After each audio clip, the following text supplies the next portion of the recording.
The Elysian Fields were a place of eternal twilight, where the golden light of a setting sun never quite faded, and the shadows of the dead danced in a gentle, endless waltz. It was a realm of peace, a reward for those who had lived virtuous lives. But even in paradise, there were whispers of unrest. Ariadne wandered the fields, her bare feet brushing against the soft, silver grass. She had been here for what felt like an eternity, though time had little meaning in this place. Once she had been a princess of Crete, a weaver of fate and a guide to heroes. Now she was simply another soul, adrift in the serenity of the afterlife. Yet something gnawed at her, a feeling that she didn't quite belong. The air around her shimmered, and the tranquility of the fields was broken by a low, resonant hum. Ariadne turned, her eyes widening as she saw a crack forming in the sky. It was thin at first, like a thread of darkness against the golden light, but it grew rapidly, splitting the heavens like a wound. The hum grew louder, vibrating through the ground and the air, and the souls around her began to murmur in fear. "What is that?" one whispered. "The sky, it's breaking," another said. Ariadne stepped closer, her heart pounding. She had seen many strange things in her time, both in life and in death, but this was different. This felt wrong. The crack pulsed, and for a moment, she thought she saw something moving within it, a shadow, vast and ancient, watching her. Before she could react, the ground beneath her feet shifted, and she was pulled toward the rift. She tried to resist, but the force was too strong. The world around her blurred, and she felt herself falling, tumbling through darkness and light, until she landed hard on cold, uneven ground. When she opened her eyes, she was no longer in the Elysian Fields. The Duat was a place of shadows and trials, a labyrinthine underworld where the souls of the dead were judged. It was a realm of stark contrasts. Pools of still, black water reflected the flickering light of torches, and the air was thick with the scent of incense and decay. Anubis stood at the heart of it all, his jackal-headed form towering over the scales of judgment. He was the weigher of hearts, the guardian of the dead, and his duty was sacred. Yet even he could feel the disturbance. The scales trembled, and the souls before him flickered like candle flames in a storm. "What is this?" he murmured, his deep voice echoing through the chamber. A ripple passed through the Duat, and the walls of the chamber seemed to waver. Anubis turned, his golden eyes narrowing as he saw the same crack that had appeared in the Elysian Fields. It was smaller here, but no less ominous. He reached out, his clawed fingers brushing against the edge of the rift, and felt a surge of power, ancient, chaotic, and familiar. "Anubis," he whispered, his voice tinged with both recognition and dread. Before he could act, the rift pulsed and a figure tumbled through. Anubis caught her instinctively, his strong arms steadying her as she gasped for breath. It was a mortal soul, her eyes wide with fear and confusion. "Who are you?" he asked, his tone more curious than accusatory. "Ariadne," she replied, her voice trembling. I don't know how I got here." Anubis studied her for a moment, his gaze piercing. She was no ordinary soul, he could sense it. There was something about her, a spark of divinity, perhaps, or a connection to something greater. "You are not supposed to be here," he said finally. But it seems the realms themselves are unraveling. Far from the Duat, in the depths of the Greek underworld, Hades sat upon his throne, his expression grim. The halls of his palace were silent, the usual murmurs of the dead replaced by an uneasy stillness. He had felt the disturbance too, a tremor in the fabric of his realm, a whisper of something ancient and malevolent. His bident rested against the arm of his throne, its twin prongs gleaming faintly in the dim light. Hades was a god of order, a ruler who prided himself on the stability of his domain. But now that stability was threatened. "My lord," a voice called, breaking the silence. It was Charon, the ferryman of the dead, his skeletal form hunched and uneasy. "The river, it flows backward." Hades rose from his throne, his dark eyes narrowing. "Show me." They descended to the banks of the Styx, where the black waters churned violently, defying their natural course. Hades knelt, his hand hovering above the surface, and felt the same power that Anubis had sensed, a force that should have been long forgotten. "Anubis," he murmured, his voice low and dangerous. The rift grew, spreading its tendrils through both realms. Souls vanished, pulled into the void, and the boundaries between life and death began to blur. In the Elysian Fields, the golden light dimmed, and in the Duat, the shadows deepened. Ariadne stood between the two gods, her heart racing. She didn't understand what was happening, but she knew one thing. She was the key to stopping it. "We must find the source of this rift," Anubis said, his voice firm. Hades nodded, his expression unreadable. "Agreed. But we do this together." For the first time in eons, the gods of death stood side by side, their differences set aside in the face of a greater threat. And at their side was Ariadne, a mortal soul with a destiny she could not yet comprehend. The journey would be treacherous, the trials unforgiving. But as the rift loomed overhead, casting its shadow over both realms, they knew there was no other choice. The underworlds were at stake, and the battle for their survival had only just begun. The rift loomed overhead, a jagged scar in the fabric of the underworlds. Its edges pulsed with a dark, otherworldly energy, and the air around it crackled with tension. Hades and Anubis stood side by side, their gazes fixed on the anomaly. Ariadne stood between them, her heart pounding as she tried to make sense of the chaos unfolding around her. "This is no ordinary disturbance," Anubis said, his voice low and measured. "Erebus' hand is at work here." "But why now? And why target both our realms?" Hades' grip tightened on his bident, his knuckles whitening. Erebus was always a force of chaos. If he seeks to merge the underworlds, it can only mean one thing: he desires dominion over death itself. Ariadne glanced between the two gods, her mind racing. "Who is Erebus?" she asked, her voice trembling. Anubis turned to her, his golden eyes softening slightly.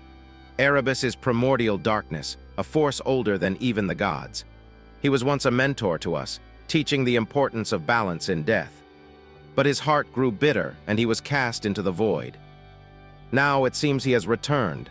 Hades' expression darkened. "And he will stop at nothing to achieve his goal. We must act quickly." The three of them stood in silence for a moment, the weight of the situation pressing down on them. The rift continued to grow, its tendrils reaching further into both realms. Souls flickered in and out of existence, pulled into the void, and the boundaries between the Elysian fields and the Duat began to blur.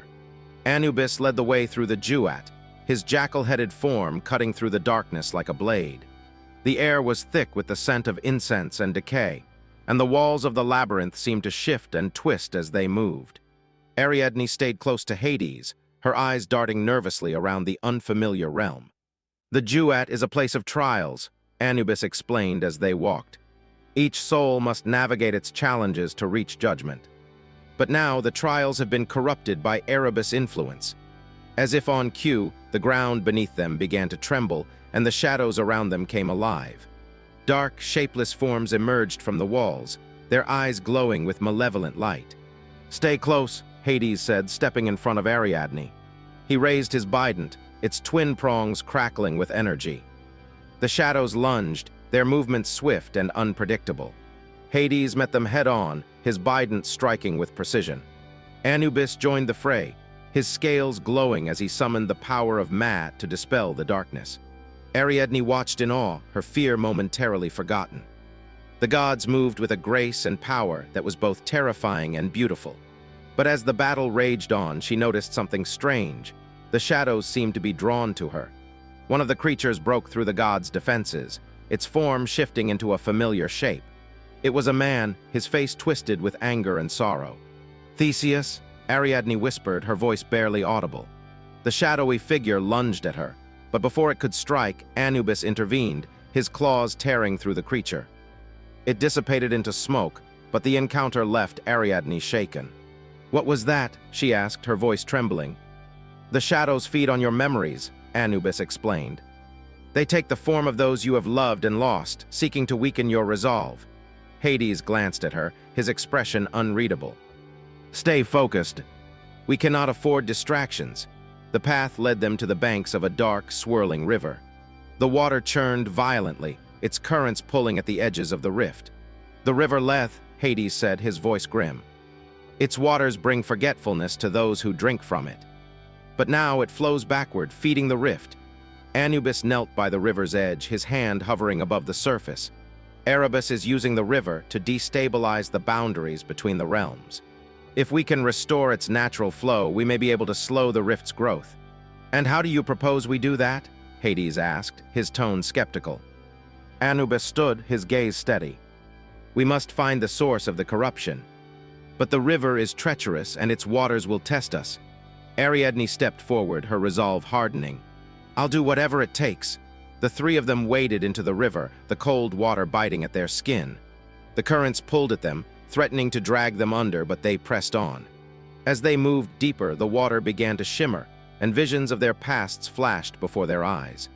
Hades saw the moment he was cast into the underworld, his siblings taking the skies and seas while he was left with the dead. Anubis saw the faces of the souls he had judged, their fates weighing heavily on his heart. Ariadne's vision was the most vivid. She saw herself as a princess of Crete, guiding Theseus through the labyrinth. But the memory shifted, and she saw a different version of herself, a goddess, radiant and powerful, standing beside Hades. Persephone, she whispered, the name feeling both foreign and familiar. The vision faded, and they found themselves on the other side of the river. The rift loomed larger than ever, its dark energy pulsing with renewed intensity. Anubis turned to Ariadne, his expression solemn. "What did you see?" She hesitated, her mind still reeling from the vision. I saw myself as someone else. A goddess. Persephone. Hades' eyes widened, a flicker of emotion breaking through his stoic facade. Persephone. Anubis nodded slowly. It seems Erebus has chosen his pawn well. Ariadne, you are not just a mortal soul. You are the reincarnation of Persephone, Hades' lost love. Erebus seeks to use your connection to both realms to further his plans. Ariadne's heart raced, the weight of the revelation pressing down on her. What does that mean for me? It means you are the key to stopping Erebus, Anubis said. But it also means you are in greater danger than ever. Hades stepped forward, his voice low and urgent. We must protect her.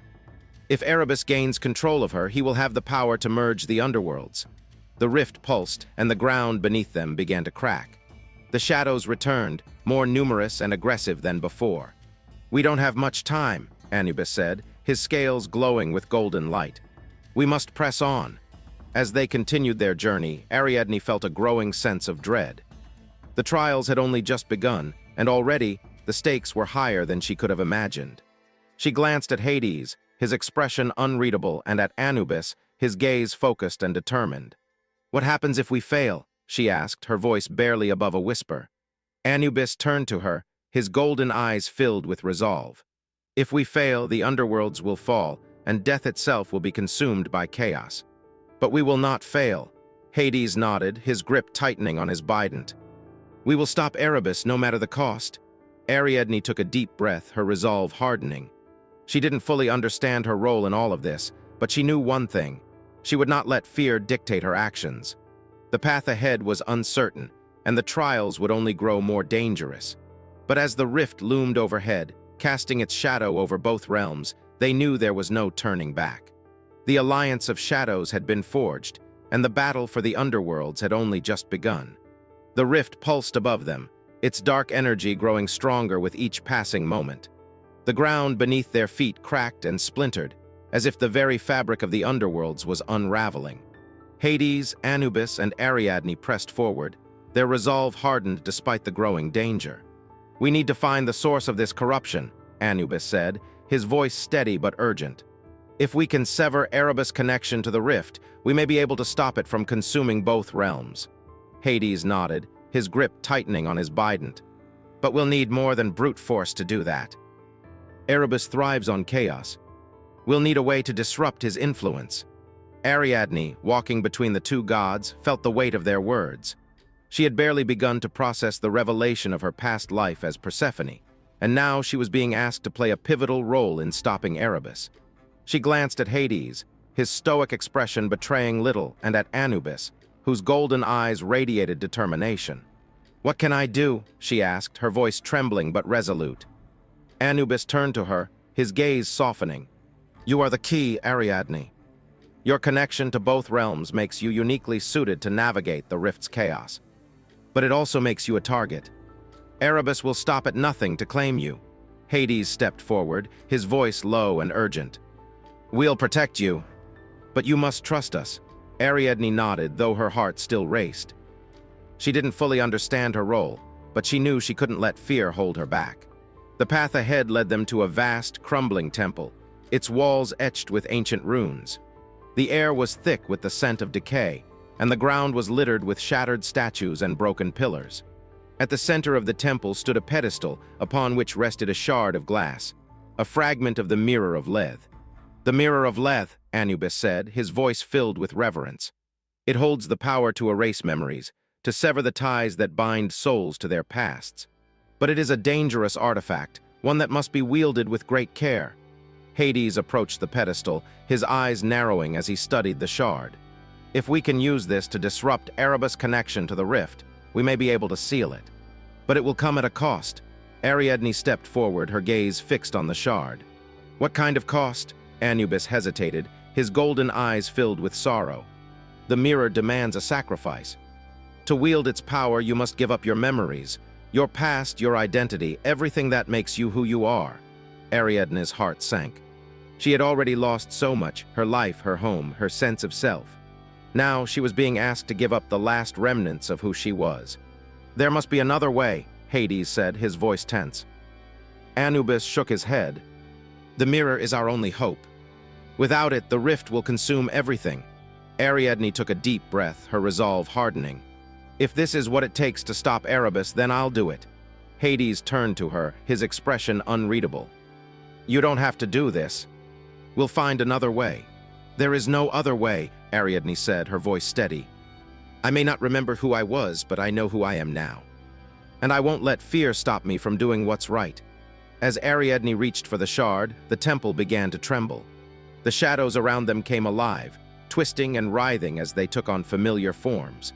"Ariadne," a voice called, soft and pleading. She turned, her heart skipping a beat as she saw Theseus standing before her, his face filled with sorrow. "Don't do this," he said. "You'll lose everything." "It's not real," Anubis warned, his voice firm. "The shadows are trying to stop you." Ariadne hesitated, her hand trembling as she reached for the shard. The image of Theseus flickered, replaced by a woman with radiant beauty and a crown of flowers, Persephone. "You don't have to sacrifice yourself," Persephone said, her voice filled with warmth. "You can be whole again. You can be with him." Ariadne's heart ached at the sight of her past self, but she knew it was an illusion. She clenched her fists, her resolve hardening. "I am not Persephone. I am Ariadne, and I will not let Erebus win." She grasped the shard, its surface cold and smooth against her skin. The temple shook violently, and the shadows surged forward, their forms twisting into monstrous shapes. "Protect her," Anubis shouted, his scales glowing with golden light. Hades stepped in front of Ariadne, his bident crackling with energy. "Do what you must. We'll hold them off." Ariadne closed her eyes, focusing on the shard in her hands. She felt its power coursing through her, a cold, relentless force that threatened to consume her. "I am Ariadne," she whispered, her voice trembling. "I am not afraid." The shard began to glow, its light piercing the darkness. The shadows recoiled, their forms dissolving into smoke. Ariadne felt her memories slipping away, her life as a princess, her love for Theseus, her connection to Hades and Anubis. But amidst the loss, she felt a strange sense of peace. She was giving up her past, but she was also saving the future. The rift above them began to shrink, its dark energy dissipating as the mirror's power took hold. Erebus' voice echoed through the temple, filled with rage and despair. "You cannot defeat me," he roared. "I am eternal." "Not anymore," Ariadne said, her voice steady despite the tears streaming down her face. The shard's light grew brighter, enveloping the temple in a blinding glow. Ariadne felt herself being pulled into the light, her memories fading into nothingness. When the light faded, the temple was silent. The rift was gone and the shadows had vanished. Hades and Anubis stood amidst the ruins, their expressions filled with sorrow and relief. Ariadne lay on the ground, the shard still clutched in her hand. Her eyes fluttered open, but they were empty, devoid of recognition. "Ariadne," Hades said, his voice filled with concern. She looked at him, her expression blank. Who are you?" Anubis knelt beside her, his golden eyes filled with sorrow. "She's forgotten everything. The mirror has taken her memories." Hades clenched his fists, his heart heavy with guilt and regret. "We'll find a way to restore them. We owe her that much." Anubis nodded, though he knew the task would not be easy. For now, we must ensure the rift remains sealed. Erebus may be gone, but his influence lingers. Hades looked down at Ariadne, his expression softening. She gave up everything to save us. We won't let her sacrifice be in vain. As they left the temple, the underworlds began to heal. The Elysian fields regained their golden light, and the duat's shadows grew calm once more. Ariadne walked between the two gods, her steps hesitant but determined. Though she no longer remembered her past, she felt a strange sense of purpose, a quiet strength that guided her forward. The journey ahead would be long and uncertain, but as the rift's shadow faded, they knew they had taken the first step toward restoring balance. The Mirror of Lethe had exacted a heavy price, but it had also given them a chance to start anew. The underworlds were quiet, the rift sealed, and the shadows subdued. The Elysian fields glowed with their eternal twilight, and the duat's labyrinthine paths were calm once more. Yet the air was heavy with the weight of what had been lost, and what had been gained. Hades and Anubis stood at the edge of the Elysian fields, their gazes fixed on the horizon. Ariadne walked a few paces behind them, her steps hesitant but purposeful. Though her memories were gone, her presence was a reminder of the sacrifice that had saved both realms. "The rift is sealed," Anubis said, his voice low and measured. "But Erebus' influence lingers. We must ensure this never happens again." Hades nodded, his expression grim. "We'll need to establish a pact, a bond between our realms to maintain the balance. If one falls, the other will rise to defend it." Anubis turned to him, his golden eyes filled with resolve. "Agreed. But such a pact will require trust, something that has been scarce between us." Hades met his gaze, his dark eyes unreadable. "Trust is earned, and after what we've been through, I believe we've earned it." Ariadne stepped forward, her presence drawing their attention. Though her memories were gone, her voice carried a quiet strength. "What happens to me now?" Hades and Anubis exchanged a glance, their expressions softening. "You have a choice," Anubis said gently. "You can remain here in the Elysian fields, where you will be safe and at peace. Or you can be reborn, starting anew in the mortal world." Ariadne hesitated, her gaze drifting to the horizon. "I don't remember who I was, but I know who I want to be. I want to live again, to find my purpose." Hades stepped closer, his voice low and earnest. "You've already done more than anyone could ask. If this is what you choose, we'll honor it." Anubis nodded, his golden eyes filled with respect. "Your courage has saved us all. Whatever path you take, your soul will carry the mark of your sacrifice." Ariadne smiled faintly, a glimmer of hope breaking through her uncertainty. "Then I choose rebirth. I want to see the world again, to live, to grow, to find my place." Hades and Anubis exchanged a solemn nod. Together, they raised their hands, their powers intertwining in a shimmering cascade of light. The air around Ariadne began to glow, her form dissolving into a radiant mist that drifted upward toward the mortal world. As her essence faded, a faint glimmer of recognition passed between her and Hades, a fleeting moment of connection that hinted at the memories she had lost. With Ariadne gone, Hades and Anubis turned their attention to the task at hand. They stood at the boundary between their realms, their powers merging to forge a bond that would ensure the balance of the underworlds. "From this day forward," Hades declared, his voice resonating with authority, "our realms shall stand united. The Elysian fields and the duat will be bound by a pact of balance, each protecting the other in times of need." Anubis raised the scales of Maat, their golden light illuminating the space between them. "Let this pact be sealed by the power of justice and order. May it endure for all eternity." The ground beneath them trembled as their powers intertwined, creating a shimmering barrier that stretched across the boundary between their realms. The rift's remnants dissolved, and the shadows retreated, their malevolent energy subdued. As the pact was sealed, the underworlds began to heal. The Elysian fields glowed brighter than ever, their golden light a beacon of hope for the souls who rested there. The duat's labyrinthine paths grew calm, the trials of judgment once again guided by Anubis' steady hand. Hades returned to his throne, his heart lighter than it had been in centuries. Though the weight of his duty remained, he felt a newfound sense of purpose, a connection to the souls he guided and the realm he protected. Anubis resumed his role as the weigher of hearts, his scales glowing with the light of Maat. He judged each soul with compassion, his understanding of their struggles deepened by the trials they had faced together. And in the mortal world, Ariadne opened her eyes to a new life. Though her memories were gone, her soul carried the mark of her sacrifice, a quiet strength that would guide her through the challenges ahead. Far from the Elysian fields and the Duat, in a hidden chamber deep within the underworlds, the shard of the Mirror of Lethe rested on a pedestal. Its surface shimmered faintly, a reminder of the power it held and the danger it posed. As the light of the pact faded, the mirror's glow flickered, a faint pulse of darkness stirring within. Anubis' voice echoed through the chamber, faint but unmistakable. "This is not the end." The mirror's glow faded, leaving the chamber in silence. But the faint pulse of darkness remained, a lingering threat that would one day need to be faced. The story of Hades, Anubis, and Ariadne became a legend, a tale of sacrifice, unity, and the enduring power of balance. Though their paths had been fraught with challenges, they had emerged stronger, their bond a testament to the strength of their resolve. And as the underworlds thrived, their story served as a reminder.